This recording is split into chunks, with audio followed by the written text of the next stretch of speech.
ఉందంటారా? ఏమన్నా మధ్యలో ఏమన్నా బ్రేకులు పడే అవకాశం ఏమన్నా లేకపోలేదంటారా?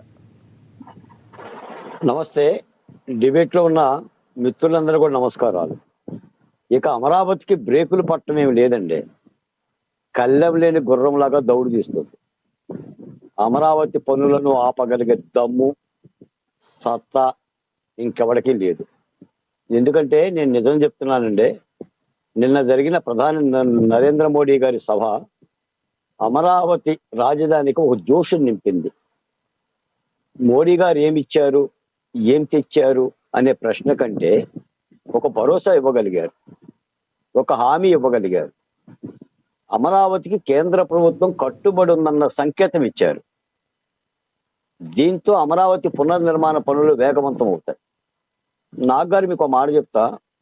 చిన్నప్పుడు మనం పాఠాలు చదువుకున్నాం. అంటే పదాలు, వ్యతిరేక పదాలు ఉండేవి. అంటే చెడు, దానికి వ్యతిరేక పదం మంచి. తర్వాత నలుపు, తెలుపు,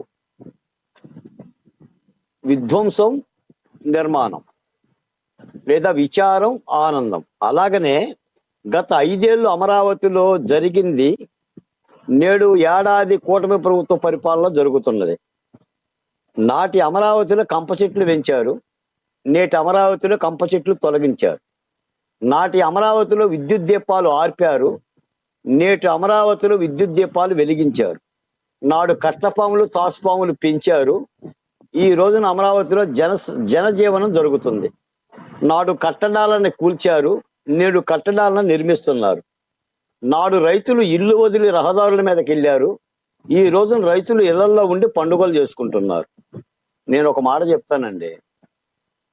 అమరావతి మీద ఇప్పటికీ కూడా ఎవరైనా దాష్టీకం చెయ్యాలి అని అనుకుంటే వాళ్ళంతా కూడా అలసర ఉన్న వ్యాధిగ్రస్తులండి.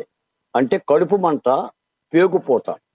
ఈ వ్యాధి ఉండవోడు మంచినీళ్ళు తాగలేడు, బువ్వా తినలేడు, మజ్జిగ తాగలేడు. అమరావతిని ఏదో రాజకీయంగా మాట్లాడేద్దామని చెప్పేసి అని అనుకునే వాడికి అన్నం కూడా దొరకదండి. ఎందుకంటే గత 5 ఏళ్ళు అమరావతిని నాశనం చేశారు, ద్రౌపది వస్త్రాభరణం చేశారు.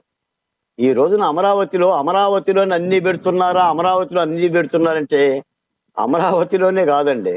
నిన్న జరిగిన పునర్నిర్మాణ పనులు రాష్ట్ర వ్యాప్తంగా దాదాపు ఒక 70-60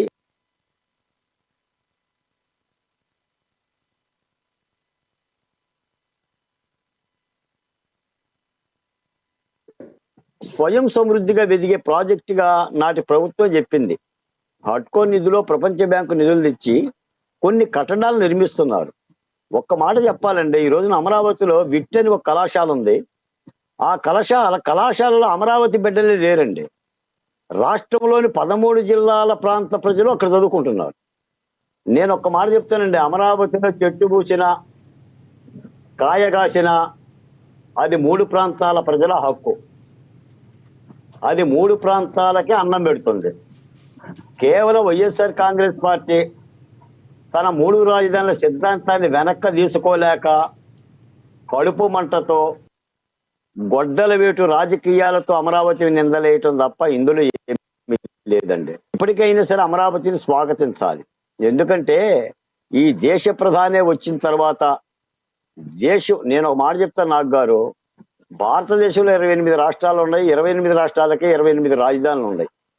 ఏ రాజధానికి లేని రగడ అమరావతికి ఏంటండి? మొన్నటి దాకా చంపారు కదా, ఇబ్బంది పెట్టారు కదా. ఇంకా అమరావతి మీద మాట్లాడే నైతిక అర్హత మాట్లాడే వాళ్ళకి ఎక్కడుంది? నేను చూశాను, ఇందాక మీరు అన్నారు, అంబటి రాంబాబు గారు మాట్లాడారు, మా దళిత నాయకుడు శైలజనాథ్ గారు మాట్లాడారు. కడుపుబ్బరం తప్ప ఏం కనిపిస్తుంది చెప్పండి? అమరావతిలో తాడేపల్లి ఇల్లు కట్టుకొని జగన్మోహన్ రెడ్డి గారి సిద్ధివిలాసంగా ఉన్నాడు ఆనాడు. భూములు ఇచ్చిన 20